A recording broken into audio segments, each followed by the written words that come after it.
नमस्कार, आर्या न्यूज में आप सभी का बहुत स्वागत है। मैं हूं आपके साथ प्रियंका तिवारी। खबरों को विस्तार से जानेंगे। मणिपुर हिंसा मामले को लेकर सरकार और विपक्ष में तकरार कम होती दिखाई नहीं दे रही। इंडिया गठबंधन नेताओं की संसद भवन में बैठक हुई, जहां वो पीएम मोदी को संसद में मणिपुर मामले में बयान दिलवाने के लिए रणनीति बनाते हुए देखे गए। आप भी सुने। माननीय प्रधानमंत्री जी ने कहा था कि 2023 में आप फिर से नो कॉन्फिडेंस मोशन लाइए, तो पूरा उसके लिए तैयारी करिए। उन लोगों ने तैयारी करके आए हैं, लेकिन उसमें भी थोड़ा कुछ क्या बोलते डिवाइड भी है। तो कांग्रेस का जो एज यूजुअल एटीट्यूड है, कांग्रेस पार्टी ने किसी अपोजिशन कंसल्ट न करते हुए अपने दिया है। ये भी है विषय। पहले there should be a confidence among opposition parties, confidence among each other. तो बाद में लोगों के कॉन्फिडेंस के बारे में बात करें, लोगों के बारे में, मोदी जी के बारे में लोगों का जो कॉन्फिडेंस है, ये तो जो है लोग ने 2014 में दिखाया, 2019 में दिखाया और 2024 में भी लोग मोदी जी का विश्वसनीयता, क्रेडिबिलिटी क्या है वो दिखाएंगे। तो नो कॉन्फिडेंस मोशन मूव करने से और काला कपड़ा पहन के आने से कुछ नहीं होगा। बाद में काला कपड़ा पहन के ही घूमना पड़ेगा। ये जितना कुछ हो रहा है और जो घटनाक्रम हो रहा है, देश की जनता देख रही है। संजय जी अपनी बात रखें, सरकार को जगाएं, सरकार की आंख खोलें, उनकी नहीं सुनेंगे आप। कोई अपनी बात रखना चाहे, तर्क ये दे रहे हैं कि विपक्ष नहीं हाउस चलने देना चाहता है। जो मणिपुर की घटना हुई है, कौन देख सकता है? और देश की प्रतिष्ठा कितनी गिरी होगी उससे दुनिया में। जो लोग भारत को दुनिया में किस ऊंचाई तक पहुंचाना चाहते हैं। कल भी भारतीय जनता पार्टी की तरफ से ये बात आ रही है कि अर्थव्यवस्था में हम 30 नंबर पर पहुंच जाएंगे। क्या अर्थव्यवस्था पे आप 1 नंबर पे पहुंच जाएं और देश में महिलाएं, नानियां, बेटियों का ये सम्मान होगा? मणिपुर जैसी घटना ने सबको मजबूर किया उस पर खड़े हो जाएं, उस पर बात रखें। और लोकसभा से बेहतर, राज्यसभा से बेहतर जगह कौन सी है? कौन सा प्लेटफॉर्म है जहां पे बात रखी जाए या ना रखी जाए? सरकार को आगे आना चाहिए और विपक्ष को अपनी बात रखने का मौका। हालांकि अब तो परिस्थितियां बदल गई हैं, अब विश्वास प्रस्ताव आने जा रहा है।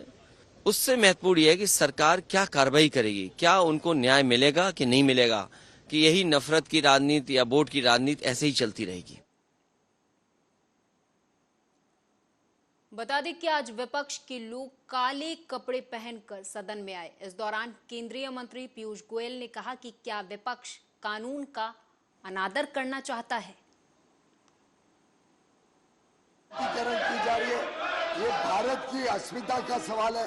ये भारत का जो अंतर्राष्ट्रीय पटल पर बढ़ती हुई आज भारत की छवि है, इसके बारे में आज हमारे माननीय विदेश मंत्री ने जो स्पष्टीकरण किया, जो पूरे देश को अवगत कराया, मैं समझता हूँ ये काले कपड़े पहनने वाले लोग समझ नहीं पा रहे हैं कि देश की बढ़ती हुई ताकत आज क्या है। जिनके मन में काला है, जिनके तन में भी आज काला है, क्या छुपा है इनके दिल में? क्या दिल में काला है? क्या शब्दों के बोल में काला है? क्या काला धन छुपा रहे हैं ये अपने इन कपड़ों में? क्या कारनामे हैं इनके जो दिखाना नहीं चाहते और छुपाना चाहते हैं? वैसे तो आज के दिन काले कौवे भी इन पर आकर्षित होने लगते हैं। माननीय अध्यक्ष महोदय, इनका कल भी काला है, आज भी काला है और भविष्य भी काला है। पर हम, माननीय अध्यक्ष जी, हम नकारात्मक सोच के लोग नहीं हैं। हमारा पूरा विश्वास है कि इनके जीवन में भी अंधेरा छटेगा, इनको भी रोशनी दिखेगी, सूरज उठेगा और इनके दिल के कलंक खत्म होगा। इनको भी एक विकसित, समृद्ध भारत के लिए कमल खिलता दिखेगा।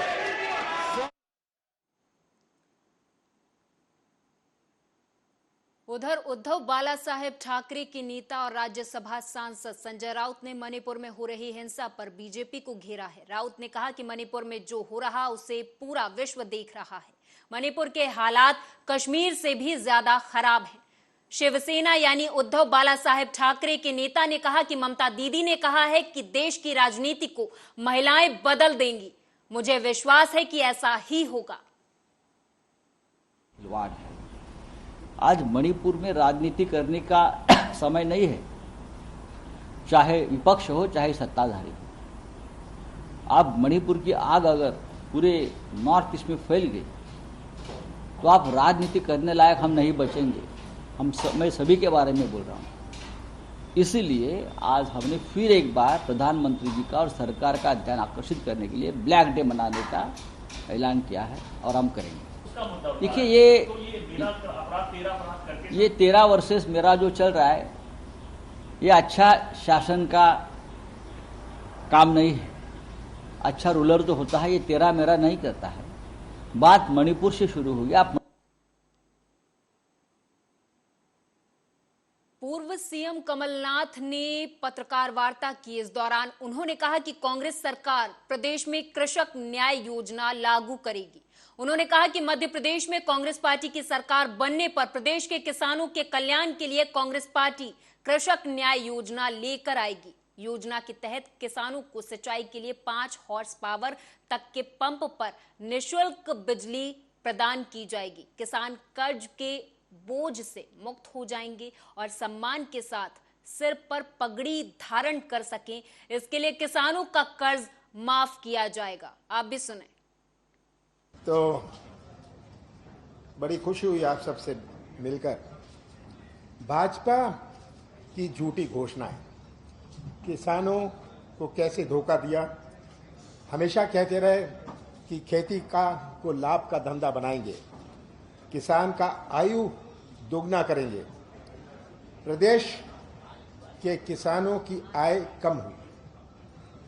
हमारा प्रदेश 70%, हमारे प्रदेश की अर्थव्यवस्था 70% कृषि क्षेत्र पर आधारित है। और जब कृषि क्षेत्र कमजोर हो जाता है तो हमारी जो आर्थिक गतिविधि है ये प्रभावित होती है। आर्थिक गतिविधि माने इकोनॉमिक एक्टिविटी। जिसकी किराने की दुकान है गांव में, उसकी दुकान का व्यापार कम हो जाए तो वो आर्थिक गतिविधि को इफेक्ट करता है, जीडीपी को नहीं इफेक्ट करता। प्रदेश में किसानों की आय कम हुई है। नीति आयोग ने भी ये आंकड़े दिए हैं। प्रदेश के किसान कर्जदार हो गए। आय बढ़ती तो किसान कर्जदार क्या होता? ये नहीं कि किसानों की संख्या बढ़ रही है, किसानों की संख्या तो बढ़ रही है, पर एक एक किसान का कर्जा बढ़ता जा रहा है। प्रदेश में किसान कमजोर हो रहा है और ये जो किसान है, ये बढ़ती हुई जो कर्जदार हो रहा है, ये बहुत चिंता का विषय है। हमने कृषि क्षेत्र में एक नई क्रांति आई। हमने कर्जा माफ की नीति बनाई थी। पहले किस्त में हमने 27 लाख किसानों का कर्जा माफ किया। आज बीजेपी कहती है हम ब्याज माफ करेंगे, तो कर्जे का क्या होगा? कर्जा पर तो ब्याज चढ़ता रहेगा। ब्याज माफ कर देने से किसान को राहत कुछ मिलेगी, पर अगर वो कर्जदार बना रहे वो तो चलता रहेगा, उसका ब्याज चलता रहेगा। किसान मध्य प्रदेश का, जहां मैं जाता हूं, किस तरह बीज खाद के लिए भटक रहा है। जहां मिलता है मिलावट का मिलता है, और जब किसान अपनी आवाज उठाता है, ये कोई आंदोलन करता है, तो एफआईआर, मुकदमा, जेल उसे मिलती है। हमने ये सब पर अध्ययन करके ये तय किया है कि हम कृषि न्याय योजना लाएंगे। ये न्याय योजना जो होगी, इसका उद्देश्य है कि किसान का इनपुट कॉस्ट कम करने का। आपने कहा मेरी बात और शिवराज की बात में बहुत अंतर है, ये सही कहा आपने। मेरी बात और शिवराज सिंह जी की बात में बहुत अंतर है। और निवेश नहीं आता, क्यों नहीं आता? इन्वेस्टमेंट, निवेश आप डिमांड नहीं कर सकते, आपको अट्रैक्ट करना पड़ता है। Investment is an article of faith. Investment can not be demanded, it has to be attracted. और अट्रैक्ट तभी होता है जब लोगों को प्रदेश पर विश्वास हुए। ये इन्वेस्टमेंट समिट करते हैं, 33 लाख करोड़ रुपए का आप जोड़िए, इन्होंने इन्वेस्टमेंट समिट में घोषणाएं करी हैं। कितना इन्वेस्टमेंट आया? इसका 5% भी नहीं आया। और मैंने कोई इन्वेस्टमेंट समिट नहीं किया। जो मैंने किया था इंदौर में, मैंने सम्मेलन किया था जिसमें बड़े से बड़े उद्योगपति जिन्होंने भाग लिया। मैंने कोई घोषणा नहीं करी। मैंने कहा पहले मैं मध्य प्रदेश की पहचान एक विश्वास की बनाऊंगा, तभी इन्वेस्टमेंट आएगा। और यही होता है। आज लोग जो दूसरे प्रदेशों में जाते हैं, क्यों जाते हैं? जिसको तमिलनाडु और केरल में अपना सामान बेचना है, वो पंजाब और हरियाणा में क्यों लगाता है उद्योग? उसके लिए तो ज्यादा सुविधा है वो मध्य प्रदेश में लगाए। 5 प्रदेशों से हम घिरे हुए हैं। तो ये एक ऐसा प्रदेश है जो 5 प्रदेशों से हम घिरे हुए हैं, पर इन्वेस्टमेंट जाता है दूसरी जगह। हम जितने भी आपराधिक केस बने हैं किसानों पर आंदोलन के, इन सब को हम वापस लेंगे। खेती के लागत को कम किया जा सके, ये इसका हमारा उद्देश्य है। शिवराज सिंह जी को 18 साल बाद बहनें याद आई, बहुत सारी चीजें अभी उनको याद आ रही हैं। सिलवानी कांग्रेस के जिला अध्यक्ष और पूर्व विधायक देवेंद्र पटेल के नेतृत्व में बुधवार को जिला कांग्रेस कार्यकर्ताओं ने सिलवानी के बजरंग चौराहे पर धरना दिया और आम सभा में देश और प्रदेश की बीजेपी सरकार को जमकर कोसा। तो सबसे बड़ा मुद्दा बिजली कटौती का है। साथ में जो हमारे गरीब हरियाणा आदिवासियों पर जो अत्याचार हो रहा है, तरह तरह की घटनाएं हो रही हैं, उसके विरोध में यहाँ मूंग खरीदी का भी किसानों को भुगतान नहीं मिला। पिछली बार बीकलपुर सोसाइटी केंद्र पर भी भारी भ्रष्टाचार हुआ, उसकी जांच हुई और उसमें कलेक्टर ने FIR के जांच के आदेश भी पिछली बार दे देने के बाद भी आज तक ना तो FIR हुई, ना ही आगे कोई कार्रवाई हुई। उसके विषय में हम लोगों ने ये धरना प्रदर्शन किया था।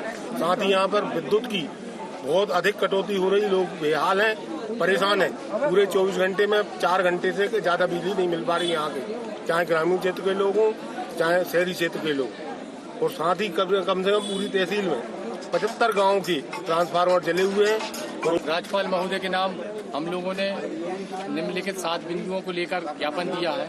उनमें से नगर की समस्याओं में एक तो जो डिवाइडर 2 किलोमीटर सड़क का निर्माण हुआ था, वो एकदम घटिया निर्माण हुआ है और निर्माण के कुछ ही दिन बाद बड़े बड़े गड्ढे हो गए हैं उस रोड में। और डिवाइडर जो बने हैं, वो डिवाइडर अगर कोई वाहन उससे टकरा जाता है तो वाहन क्षतिग्रस्त नहीं होता है, डिवाइडर क्षतिग्रस्त हो जाता है। ये एक सोचनीय बात है सिलवानी नगर के लिए। अगर यहाँ सौंदर्यीकरण होना था और डिवाइडर सड़क का निर्माण होना था तो कम से कम उसमें गुणवत्ता का ध्यान तो रखना था। यहाँ क्षेत्रीय प्रतिनिधि सरकार में है और जो यहाँ का प्रतिनिधित्व करते हैं और नगर पालिका में भी उनके प्रतिनिधि हैं और वो प्रतिनिधित्व करते हैं, उसके बावजूद घटिया निर्माण हुआ है। यूपी के कन्नौज से खबर है, बताते चले कि यहां से एक वीडियो काफी तेजी से वायरल हुआ, जहां पर एक साधु और युवक के बीच की लड़ाई का ये वीडियो काफी तेजी से वायरल हो रहा है। इस वीडियो में देखा जा सकता है कि बीच सड़क पर दोनों के बीच किस तरह से जमकर मारपीट हो रही। हालांकि मारपीट के बाद पुलिसकर्मी ने सिर्फ साधु को ही हिरासत में लिया है।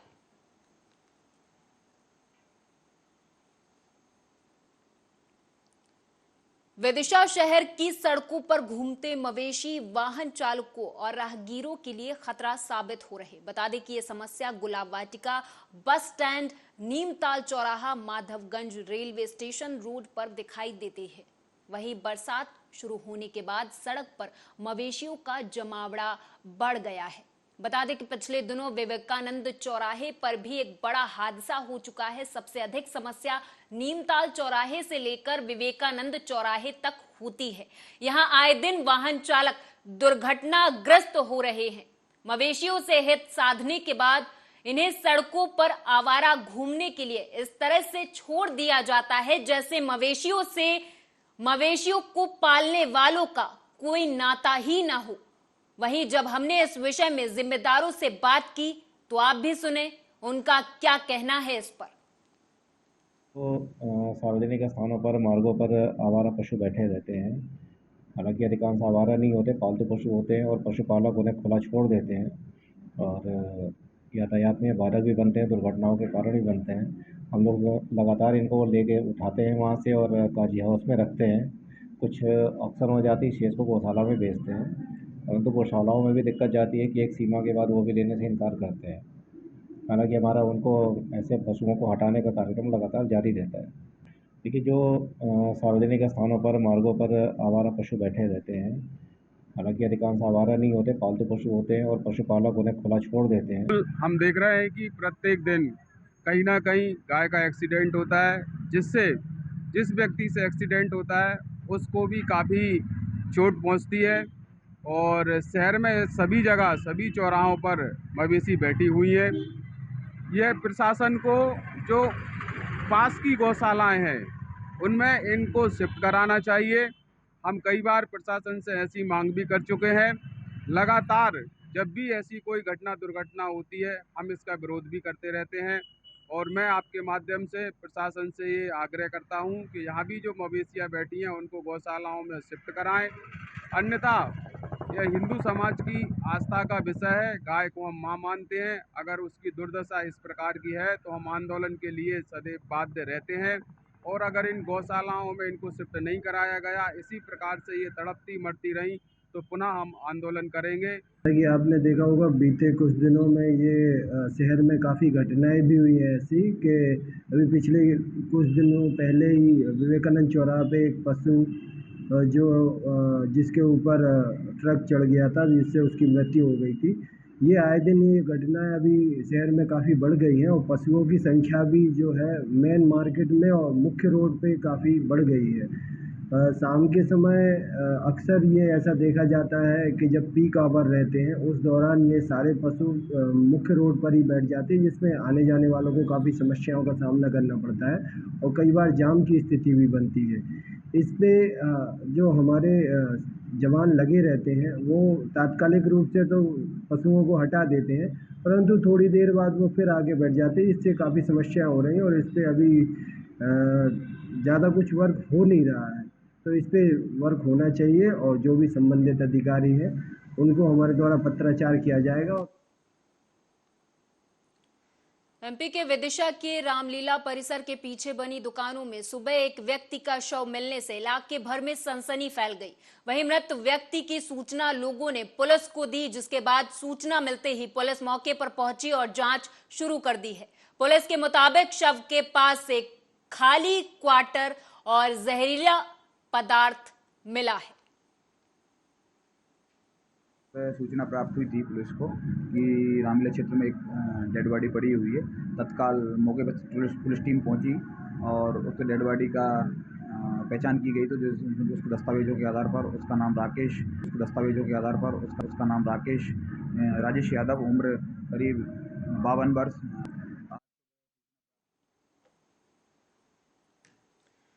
गोरखपुर के बाहर गाढ़ा 4 लेन पर ट्रक चालकों से वसूली कर रहे 3 लोगों को ग्रामीणों ने पकड़कर गिरा लिया।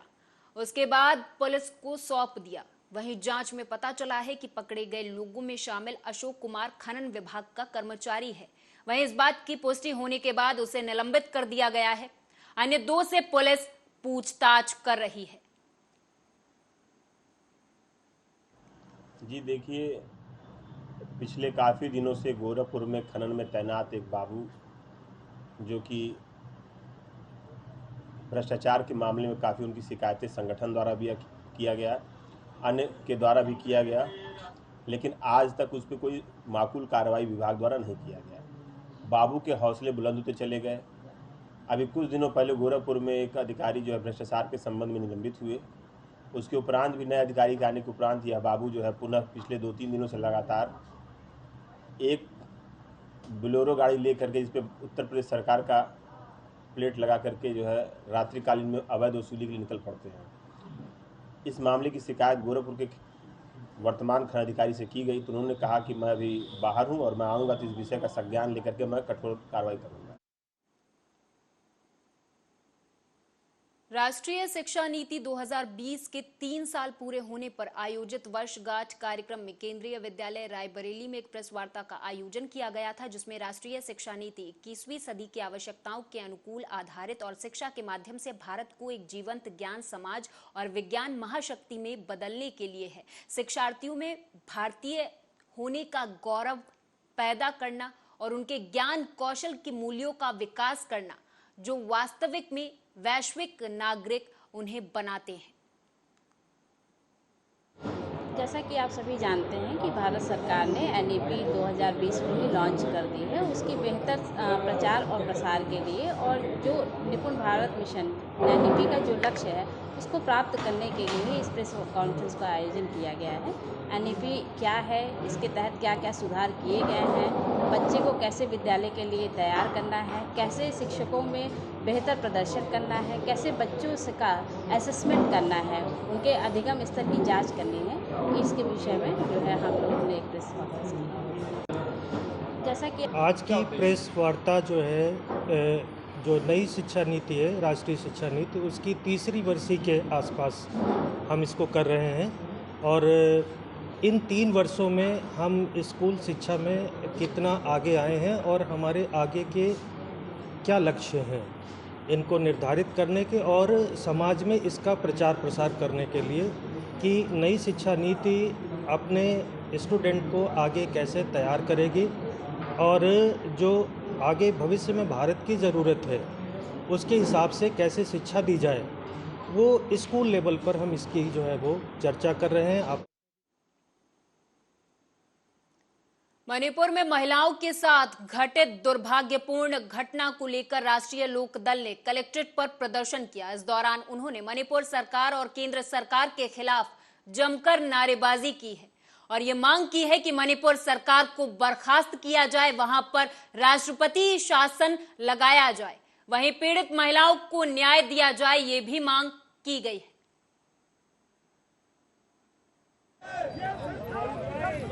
पूरा मामला ये है, झूठी सरकार, झूठे वादे करने वाली सरकार, गुमराह करने वाली सरकार के खिलाफ, जो बेटी पढ़ाओ बेटी बचाओ का झूठा नारा देने वाली सरकार के खिलाफ मणिपुर में जो घिनौनी घटना हुई है, बहन बेटियों के साथ जो अत्याचार हुआ है, उसके खिलाफ हमारे राष्ट्रीय लोक दल के राष्ट्रीय अध्यक्ष चौधरी जयंत सिंह जी ने निर्देशित किया है हम लोगों को कि उनके खिलाफ हमें बिगुल बजाना है और ज्ञापन और धरना देना है आज राष्ट्रपति महोदय के नाम। तो आज हम उस विरोध में माननीय जिलाधिकारी जी के द्वार पे आए हैं, उनको ज्ञापन देंगे और उनसे विरोध करेंगे कि जल्दी से जल्दी सरकार गिराई जाए मणिपुर। यूपी के बिजनौर में संदिग्ध परिस्थितियों में विवाहिता का पंखे से लटकता हुआ शव बरामद हुआ, जिसके बाद युवती के परिजनों ने ससुराल पक्ष के लोगों पर हत्या का आरोप लगाया है। वहीं इस घटना के बाद पुलिस मौके पर पहुंची और मृतका के शव को पोस्टमार्टम के लिए भेजकर छानबीन में जुट गई है। ये कल दारू पिए हुआ था, घर पे भी आया, कल भी इसको मार के इसने निकाला और घर में सब मुझसे पूछता फिर रहा था ये अर्शी आई क्या, और मैं लड़की को छीन के ले आया हूँ, मेरा दूसरी शादी नहीं होगी क्या। अभी सुबह में पता चला, हमें आधे घंटे के बाद खबर दी इन लोगों ने, तो फांसी खा के मर गई और दी फांसी इन लोगों ने खुद अपने आप। अच्छा, बेटी को कल आप ले गए थे, कल किस वक्त झगड़ा? बेटी को नहीं, इसने बेटी को निकाल के, हमारी बहन को निकाल के भगा दिया था वहाँ से। अच्छा, आपको घर ये सब में ढूंढता फिर रहा था इसको कल मगरिब का टाइम। अच्छा, तो कल जब कोई झगड़ा हुआ था इन दोनों के बीच में, उसके बाद आपने पुलिस को सूचना की थी? नहीं, हमने कहीं इनमें होता रहता है, दारू पीते हैं, अब ये दारू इस बुलेटिन में मेरे साथ बस इतना ही। आप देखते रहें आर्या न्यूज।